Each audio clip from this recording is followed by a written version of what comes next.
The clink of silver against fine porcelain echoed across the dimly lit dining room like a gunshot.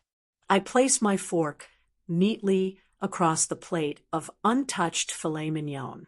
Across the white tablecloth, my future mother-in-law, Eleanor Vance, paused mid-sentence, her wine glass hovering near her lips. Her husband, Sterling, froze, his polite smile instantly evaporating. They had just spent 15 minutes tearing apart my clothes, my career, my accent, and my parents' modest lives, speaking in swift, biting high German under the assumption that I was just an ignorant Southern girl who could only smile back. I leaned forward, looked Eleanor straight in the eyes, and spoke in flawless, icy German.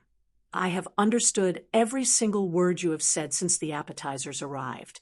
The color drained from her face, leaving her as pale as the linen napkins.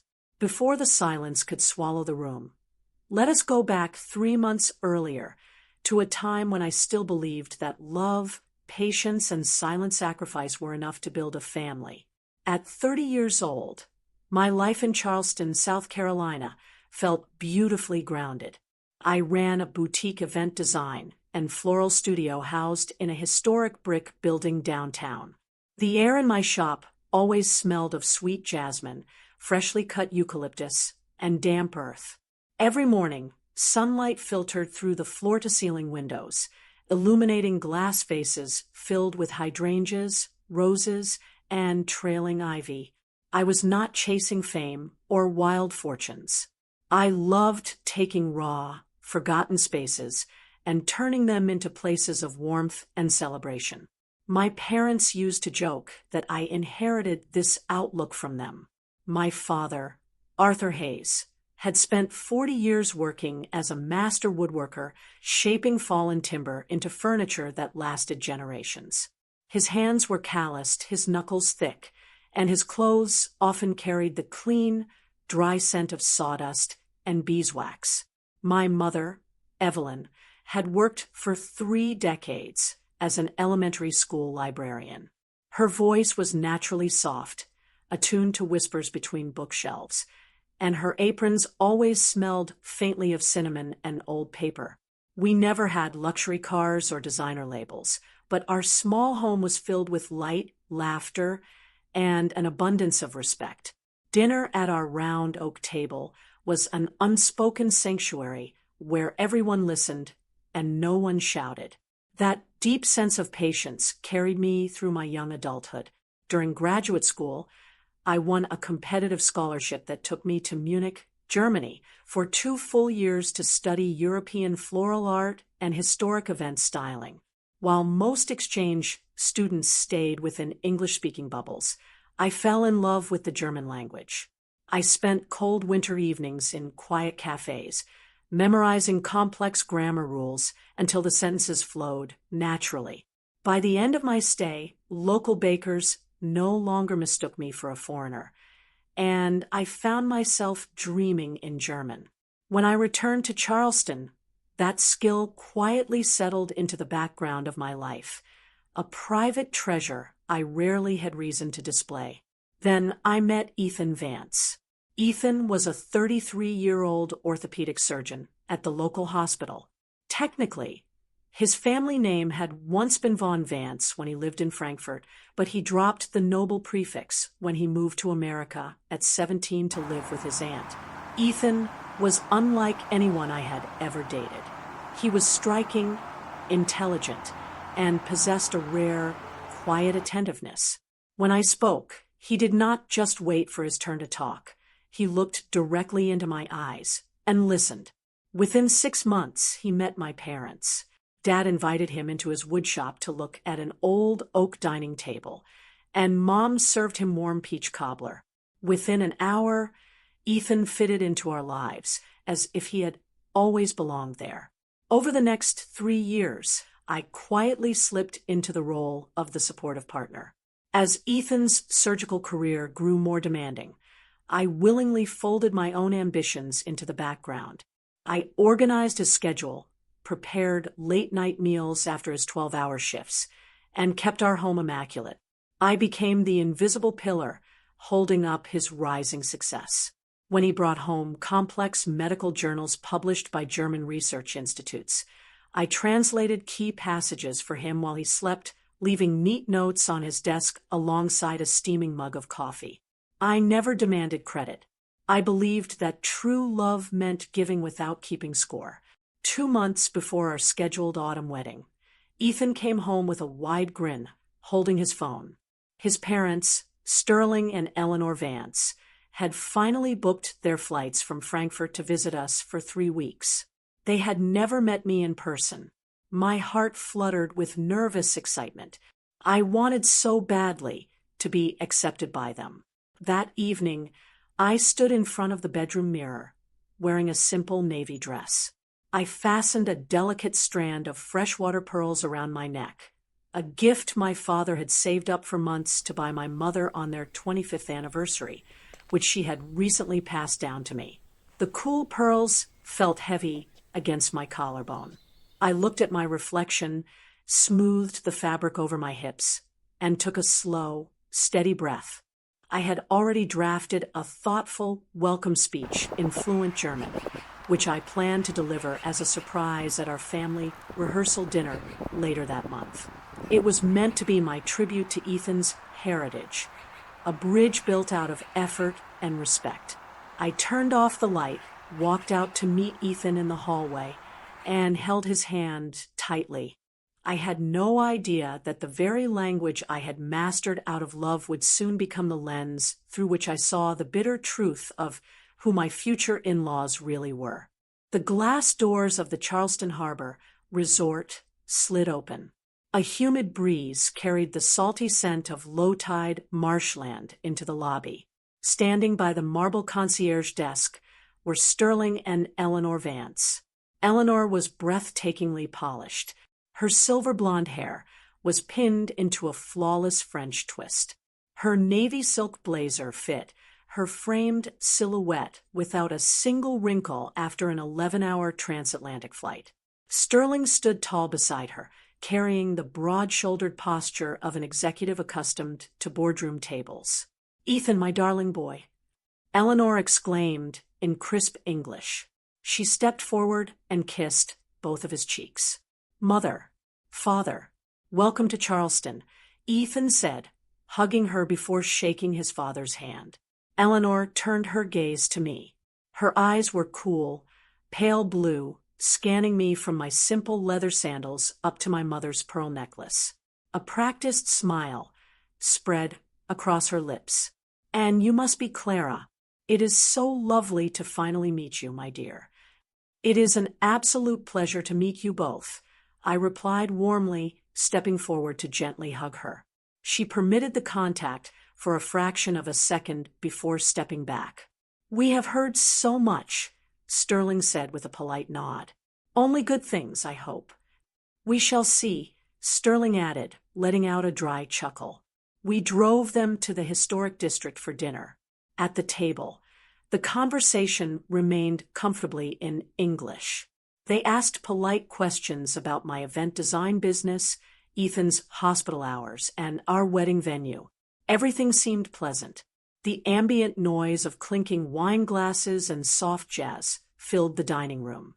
Then, halfway through the main course, Ethan's phone buzzed on the table. He picked it up, glanced at the screen, and frowned. "I am so sorry," he said, looking at us. "The trauma bay just called. It is a complex knee dislocation. I need to step outside to review these scans with the chief resident." "Duty calls, Dr. Vance," Sterling said in English, waving his hand dismissively. "Take your time, son." As soon as Ethan's chair slid back and his footsteps faded toward the quiet foyer, the atmosphere shifted. Eleanor cut a piece of her roasted salmon. Without looking up from her plate, she leaned toward her husband. She switched seamlessly into High German. "The dress is cheap," she murmured, her voice smooth and conversational. "Target off the rack, undoubtedly. No structure." Sterling did not alter his posture. He took a slow sip of his Pinot Noir. "She dresses like an ordinary shop girl," he replied in German, his voice low and steady. Ethan used to date diplomats' daughters in Europe. My heart gave a sharp, violent thud against my ribs. My fork hovered 2 inches above my plate. I kept my eyes fixed on my water glass. I forced my breathing to stay slow, even, and silent. Do not react. Do not blink. At least she is slim, Eleanor added in German, dabbing her lips with a cloth napkin, though her posture lacks discipline. Look at how she holds her shoulders. Money cannot purchase lineage, my dear, Sterling replied quietly in German. We must endure it for 3 weeks. Ethan returned 3 minutes later, slipping his phone back into his pocket. False alarm. The night fellow has it handled, he said, smiling warmly at us. Immediately, Eleanor's face transformed into a mask of maternal warmth. She switched back to English without missing a beat. Oh, thank goodness, Ethan.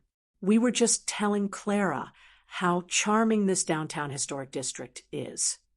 I smiled. I chewed my food. I swallowed. I kept my mouth shut. Maybe they are just tired, I told myself as we drove home that night. Jet lag makes people irritable. Give them grace. The next morning, I invited Eleanor and Sterling to visit my floral and event design studio. Ethan was scheduled for an early knee reconstruction, so I picked them up from their hotel alone. My team had spent 2 hours preparing the shop.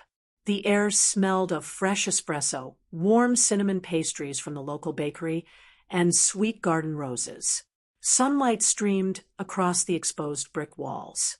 Eleanor walked through the front door, her heels clicking sharply against the polished concrete floor. She ran a gloved finger along a rustic wooden display table. It is very rustic, she said in English, giving me a polite smile. Thank you, I said. We specialize in historic restoration events and local low-country aesthetics.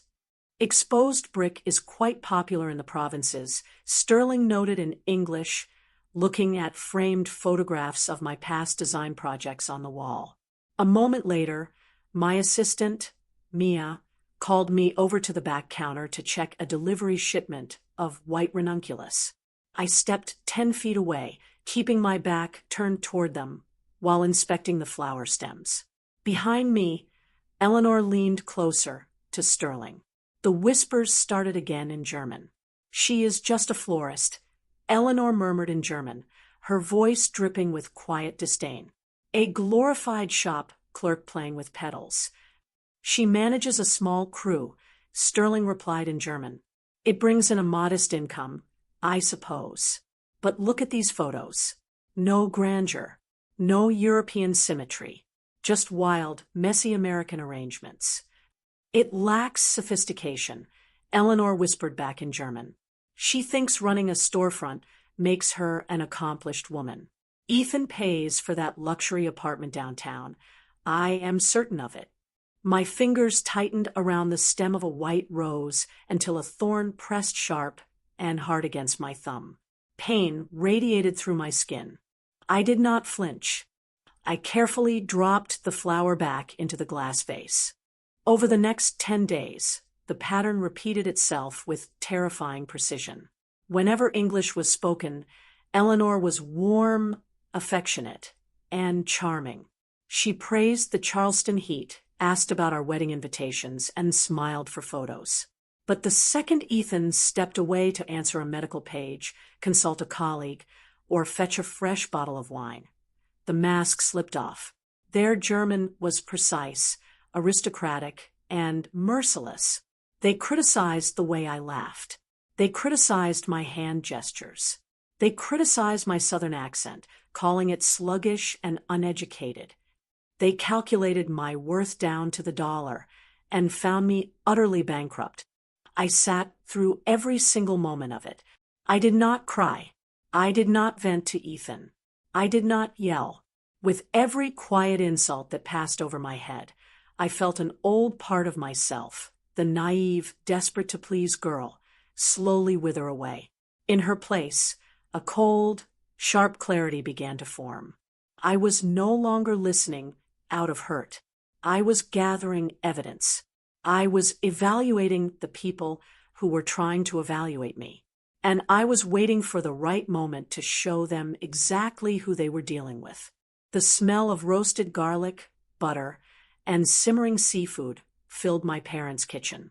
On Saturday evening, my mother, Evelyn, spent 4 hours preparing dinner. The oak dining table, hand-carved by my father 40 years ago, gleamed under the warm chandelier light. Dad had spent his afternoon polishing the surface with beeswax until the deep wood grain shone like amber. "They are going to love this, Clara," Mom said, smoothing down her green floral dress. She pointed toward a fresh vase of pink peonies on the sideboard. "I read that peonies are very popular in Bavarian gardens. I hope these feel like home to them." "They will love it, Mom," I said, kissing her cheek. At 6 o'clock, Ethan arrived with Sterling and Eleanor. My father, Arthur, opened the front door with a wide, welcoming smile. He wore his crisp charcoal suit, the one he saved for church and anniversaries. "Welcome to our home, Mr. and Mrs. Vance," Dad said, stepping aside and offering his hand. "Please come right in." Sterling shook my father's hand with a polite, stiff smile. "Thank you, Mr. Hayes. Lovely home." For the first 45 minutes, the living room felt warm. We sat on the comfortable woven sofas. Mom served ice-cold sweet tea in crystal glasses. Dad poured Sterling 2 fingers of bourbon. Ethan sat beside me, his arm wrapped around my waist, laughing as Dad shared stories from his early years teaching history at the local high school. Then Mom stepped into the kitchen to plate the main course, pan-seared shrimp over stone-ground grits with smoked bacon gravy. Eleanor picked up her linen napkin and dabbed her nose. Ethan's phone vibrated on his thigh. He glanced at the screen, squeezed my hand, and stood up. "Excuse me, everyone. I need to take this call from the surgical ICU. I will be right back." The moment Ethan's footsteps faded down the hallway, Eleanor lowered her glass. Her blue eyes swept across the living room, taking in the handmade cotton curtains, the family photos on the mantel, and the brass lamps. She leaned toward Sterling and spoke in low, clipped high German. "Look at these curtains," Eleanor murmured in German. "Hand-stitched. How quaint. They live like 19th century homesteaders." Sterling took a sip of his bourbon, his eyes cold. "Americans mistake rustic poverty for charm," he replied in German. "Notice the lack of real art on the walls. Just family pictures." I sat across from them. My hands rested calmly in my lap. My expression remained soft, pleasant, and completely unbothered. I took a slow sip of my tea. I swallowed the ice-cold liquid. I did not blink. Mom walked back into the room, holding a large ceramic serving bowl filled with steaming shrimp and grits. "Dinner is served. Everyone, please let us sit." We moved to the oak dining table. The food tasted rich and flavorful. Even Sterling asked for a second helping of the grits, complimenting my mother in English. "Mrs. Hayes, this is magnificent. Truly delicious." "Oh, thank you, Sterling." Mom beamed, her eyes lighting up with genuine joy. "It is a family recipe." Mom stood up to fetch a pitcher of water from the kitchen counter. The instant her back was turned, Eleanor leaned across the polished oak table toward Sterling. Her voice dropped to a razor-thin German whisper. "Far too much butter. She mistakes heavy calories for refined cuisine. Typical provincial cooking." Sterling nodded slowly in German. "Excessive portions. It lacks restraint. But what else do you expect from a school librarian?" My fork pressed against the porcelain plate. The metal clicked softly. I kept my face entirely still. I felt a cold, hard knot form deep in my chest. "Insult my clothes. Insult my studio. But do not touch my mother."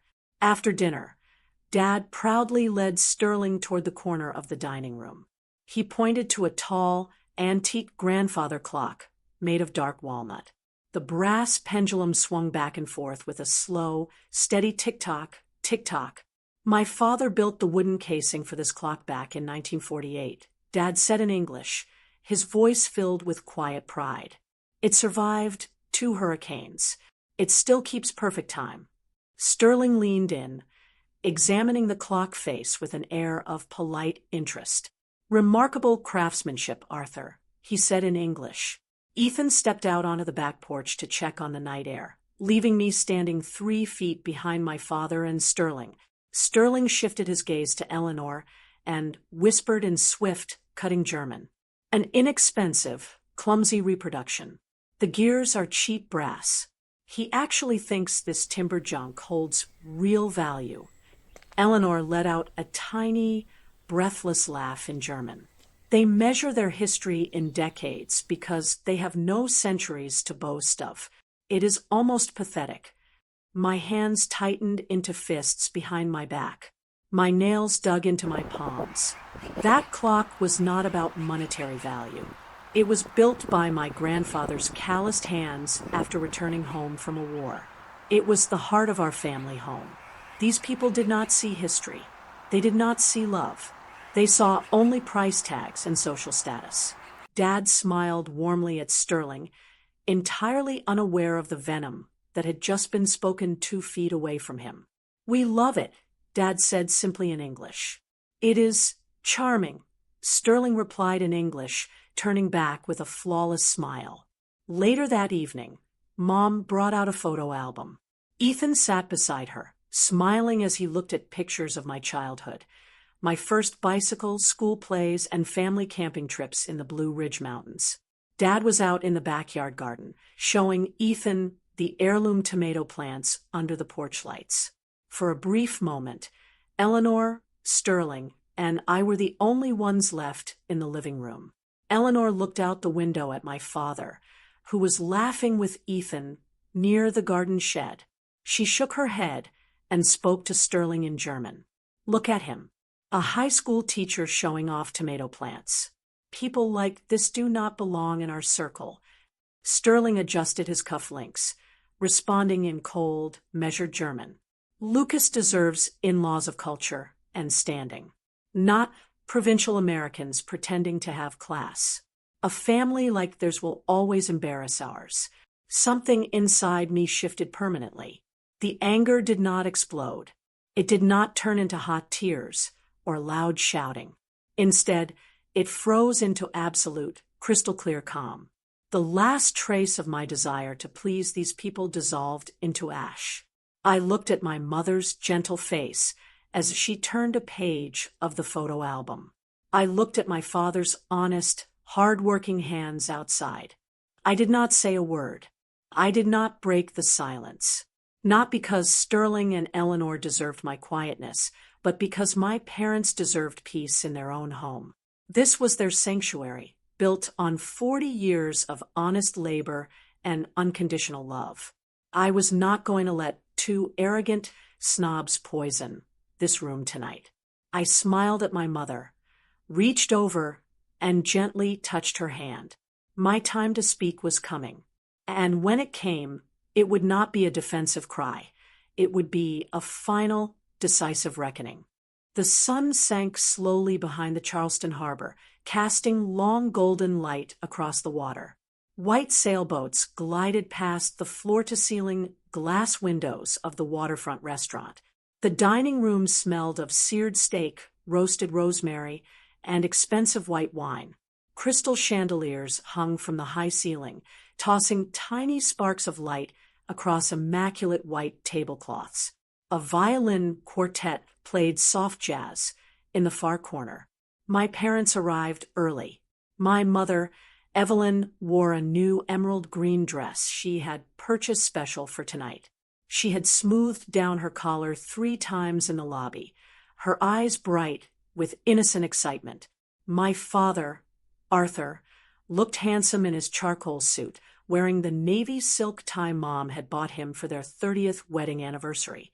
Across the table, Eleanor Vance sat in tailored ivory silk, her silver blonde hair pinned up without a stray strand.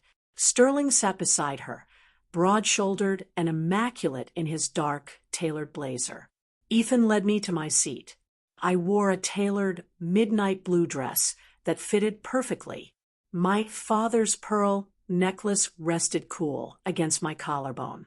"You look stunning, Clara," Eleanor said in crisp English, flashing a practiced, picture-perfect smile. She leaned across the table and kissed my cheek. "Thank you, Eleanor," I said softly, smiling right back. "You look wonderful as well." "We are so delighted to celebrate with you all tonight," Sterling said in English, lifting his wine glass toward my parents. "To family." Glasses clinked. Soft laughs echoed around the table. To anyone watching from a neighboring booth, we appeared to be two refined, happy families preparing to merge through marriage. Then the waiter poured the first round of drinks and disappeared toward the kitchen. Eleanor placed her wine glass onto the tablecloth. She turned her head slightly toward Sterling, lowering her voice, and switched seamlessly into High German. "At least this establishment has proper standards." Lucas finally selected a venue that does not feel entirely provincial. Sterling cut a piece of crusty bread, responding in calm, measured German. "Yes, they'll look at her mother. That green polyester dress looks straight off a department store clearance rack." I reached for my water glass. I took a slow sip. My hand did not tremble. The cold glass felt smooth against my fingers. I set it down quietly. I did not blink. I did not react. Appetizers arrived, pan-seared scallops over cauliflower puree. The conversation continued in two parallel universes. In English, my mother praised the delicate flavor of the seafood. My father asked Sterling about his flight schedule back to Frankfurt. Ethan laughed at a joke about his residency days. In German, 3 feet away from my ears, the real conversation unfolded. "She tries so hard to appear cultured tonight," Eleanor whispered in German, dabbing her lips with her linen napkin. "The way she holds her fork. You can tell she was raised by working-class people." "Look at her father," Sterling added in German, chewing his scallops slowly. "He sits there like a carpenter who won his suit in a raffle. It is painful to watch." Ethan's phone buzzed on the linen table. He looked at the screen, his eyebrows pulling together. "I am so sorry," he said in English, looking at the table. "It is the chief of surgery. I have to step out to the lobby for 3 minutes to approve a transfer." "Go ahead, Ethan," I said in English, smiling gently at him. "Duty calls." "I will be right back, sweetheart," Ethan whispered, kissing my cheek before walking away toward the quiet front foyer. The moment Ethan's back disappeared behind the archway, Eleanor leaned closer to Sterling. The venom in her voice sharpened. "Look at them," Eleanor murmured in German, glancing briefly at my mother, who was happily telling Sterling about her local book club. "They probably saved up for 6 months just to afford those clothes. Poor people trying to play dress up." Sterling smirked in German. "Lucas deserves in-laws he can actually present to his colleagues in Frankfurt. Imagine introducing an old high school teacher and a librarian to our board members." "They have no refinement," Eleanor sneered quietly in German. "The saddest part is that Clara actually believes those 2 provincial fools raised her well. Lucas deserves better than this family."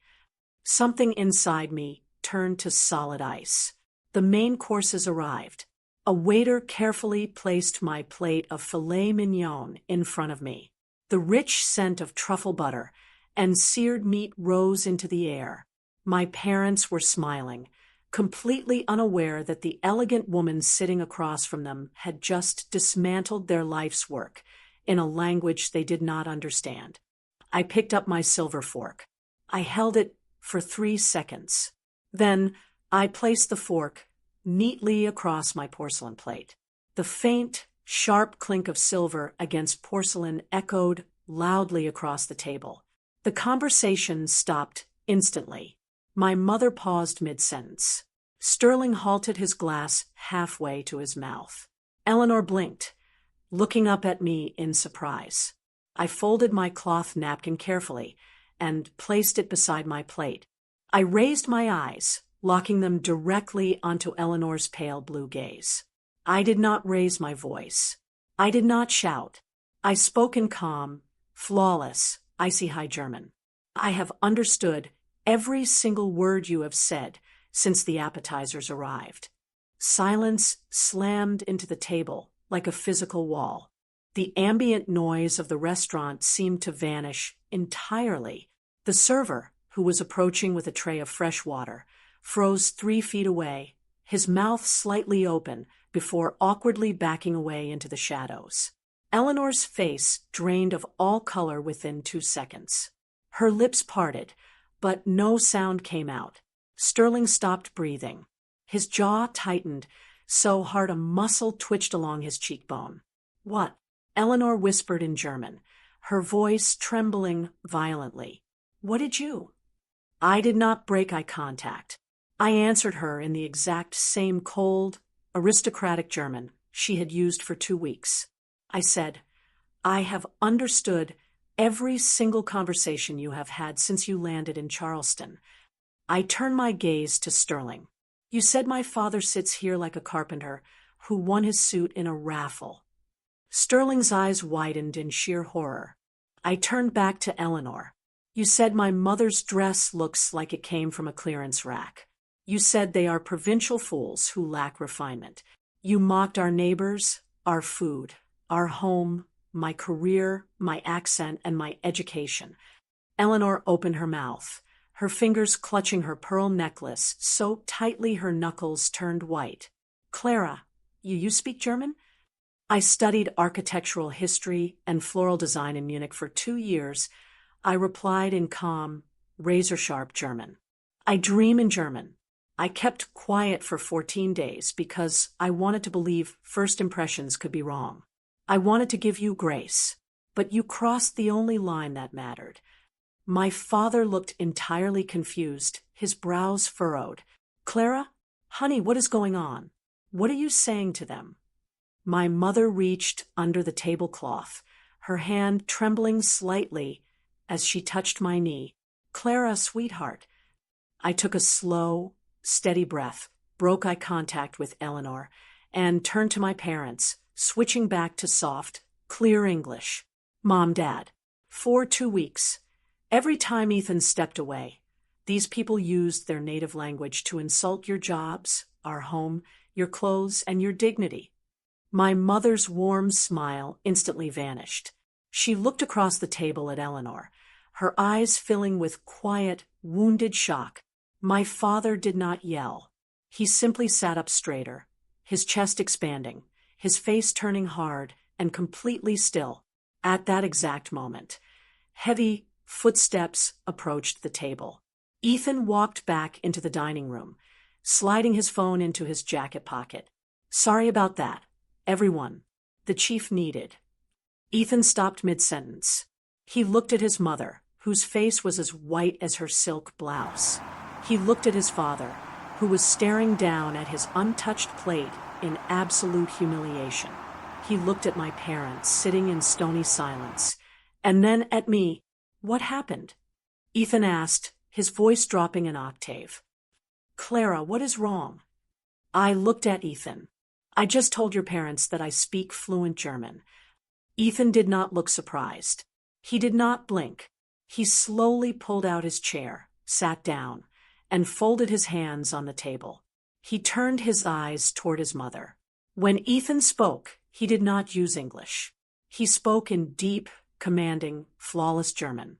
"I told you 3 days ago to stop," Ethan said to his mother in German, his voice cold enough to freeze water. "I told you Clara studied in Munich. I knew you were doing this, Mother." Eleanor gasped, her head snapping toward her son. "Lucas, you knew?" "I have known Clara speaks fluent German for 3 years," Ethan said in German, his eyes fixed on his parents with bitter disappointment. "She translated my medical research papers from Frankfurt. I let you speak your private thoughts because I wanted to see if you had any decency left in you. I gave you 2 weeks to show my future wife respect.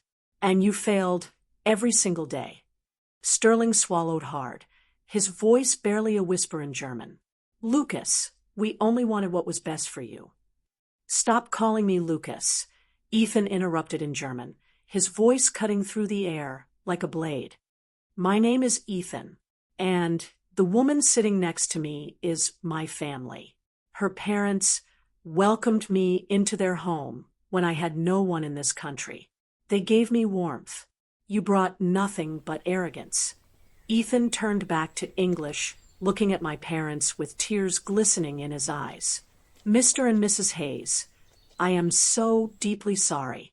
My parents will be leaving Charleston tomorrow morning. The table fell into absolute silence once more. The untouched steaks grew cold on the porcelain plates. Across the dining room, the violin played on, but at our table, the white marble walls of arrogance had finally crumbled into dust. Morning arrived with a soft, gray fog rolling over the Charleston marshes. The air outside smelled of wet earth and salt water. In my parents' living room, sunlight filtered pale and quiet through the lace curtains. My mother, Evelyn, sat in her armchair, quietly sipping black coffee.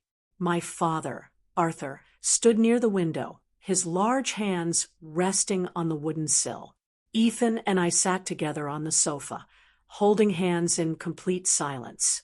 At 10 o'clock, a heavy knock sounded at the front door. Dad walked over, turned the brass handle, and pulled the door open. Standing on the porch were Sterling and Eleanor Vance. They did not look like the arrogant executives who had stepped off the plane 2 weeks ago. Eleanor wore no makeup. Her eyes were red and swollen from crying. Her posture was slouched, her shoulders pulled inward. Sterling wore a plain button-down shirt, wrinkled at the collar. His face looked tired, aged by 10 years in a single night. For 5 long seconds, nobody spoke. The breeze rustled the leaves of the oak tree in the front yard. Arthur, Evelyn, Sterling began, his voice raspy and stripped of its usual booming tone. May we please step inside? Dad did not hesitate. He did not sneer. He simply stepped back and opened the door wide. Come in. That simple gesture, unconditional hospitality offered to people who had insulted him, struck Eleanor like a physical blow. She covered her mouth with a trembling hand as she walked into the foyer. They gathered in the living room. Sterling declined a seat, choosing to stand near the fireplace. Eleanor sat on the edge of a chair, staring down at her folded hands. We are leaving for Frankfurt this afternoon. Sterling spoke first, looking directly at my father. But we could not board that plane without coming here. He took a deep breath, his chest rising heavily. Arthur, I owe you and your wife an apology that words can barely cover. I spent 40 years building companies. I believed that success meant surrounding myself with expensive things and looking superior. Sterling turned his gaze toward the antique grandfather clock in the corner, the very clock he had mocked as cheap junk 12 hours earlier. I looked at your life, your home, your work, Sterling continued, his voice shaking slightly, and I thought you were simple. But last night, I realized something terrifying. You built a home filled with genuine love and respect. I built a house filled with pride and fear. You are a far richer man than I will ever be. Dad listened quietly. His face remained calm, his dark eyes steady.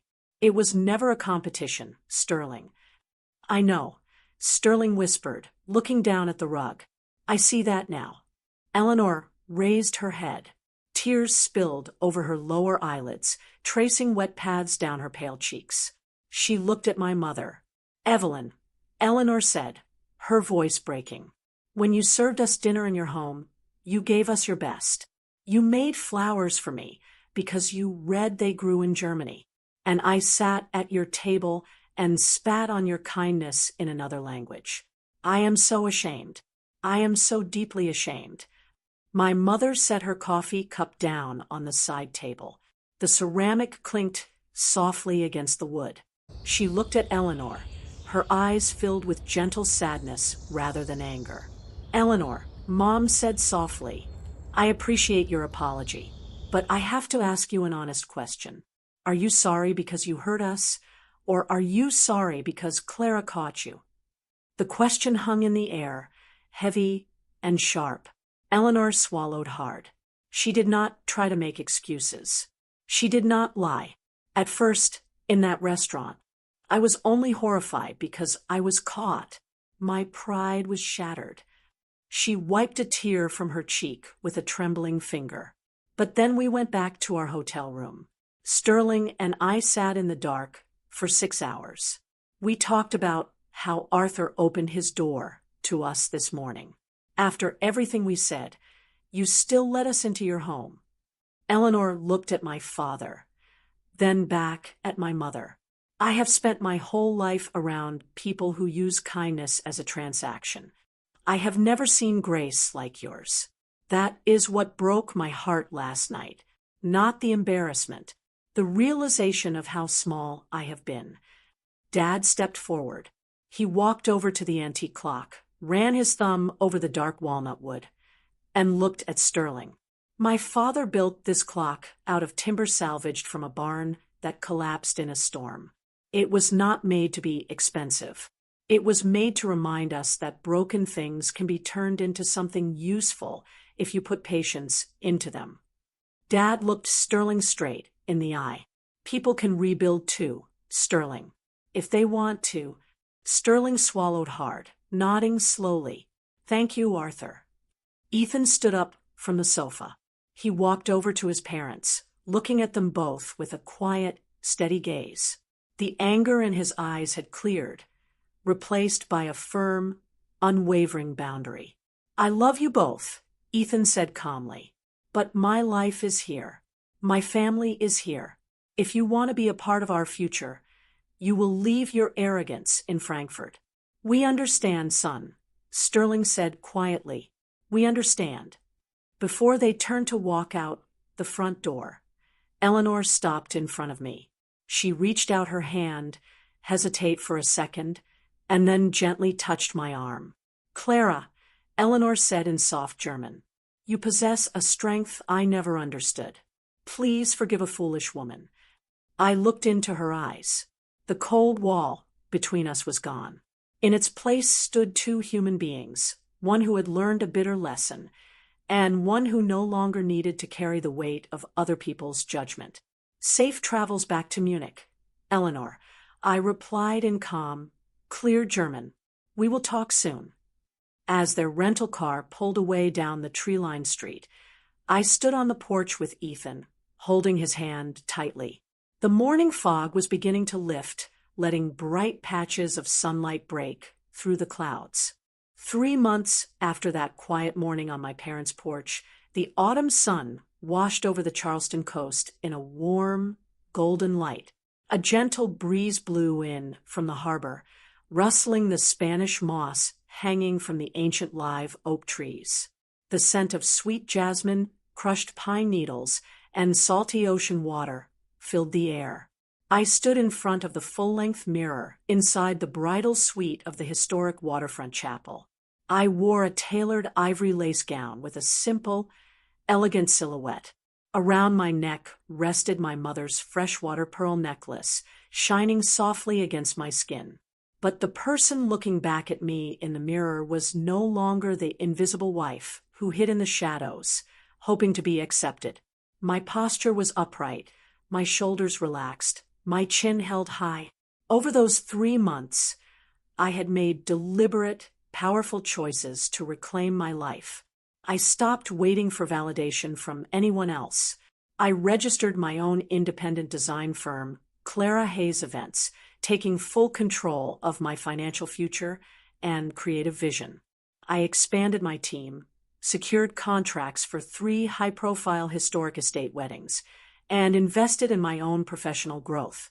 I ate well, slept deeply, and spent mornings running along the harbor battery, feeling the cool wind against my face.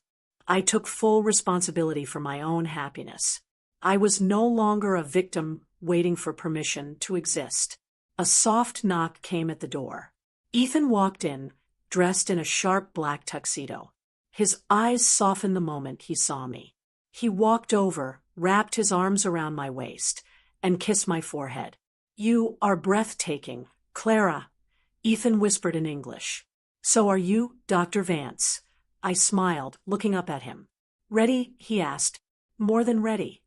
The ceremony took place under the open sky, on a grassy bluff overlooking the Cooper River. White wooden chairs lined the lawn, filled with our closest friends, colleagues, and family. My father, Arthur, walked me down the aisle, his calloused hand steady and warm against my arm.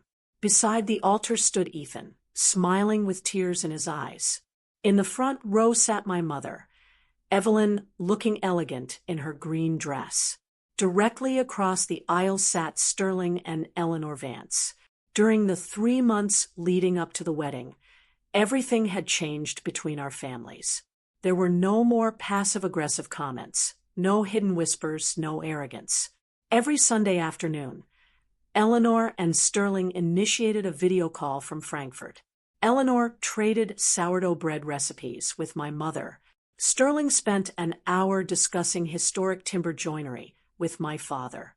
They did not become best friends overnight, but they built a bridge made of genuine respect and honesty. After the vows were exchanged and Ethan kissed me to the sound of cheering guests, everyone moved to the outdoor reception tent. The air was filled with the aroma of roasted salmon, sweet peach cobbler, and fresh floral centerpieces. Jazz music drifted through the warm evening sky. Children danced barefoot on the lawn. Halfway through the dinner, Eleanor stood up. She tapped her champagne glass with a silver spoon. The soft ping ping ping quieted the room. Eleanor held her glass with a steady hand. She looked first at my parents, then at Ethan, and finally directly at me.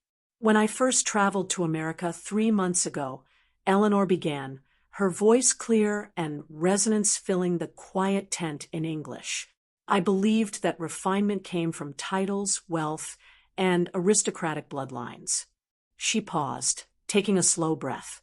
She looked at my father, then at my mother. I was wrong.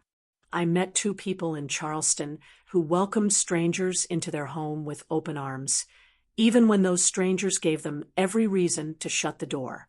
They showed me that true refinement does not come from where you were born. It comes from how you treat people who owe you nothing. Eleanor turned her gaze directly toward me. Without hesitation, she switched to clear, deliberate High German. "Clara, I once used this language to build a wall of arrogance and division," Eleanor said in German, her eyes glistening with sincere emotion. "Thank you for having the courage to use it to build a bridge instead. You have taught me how to be a better human being." No translation was necessary.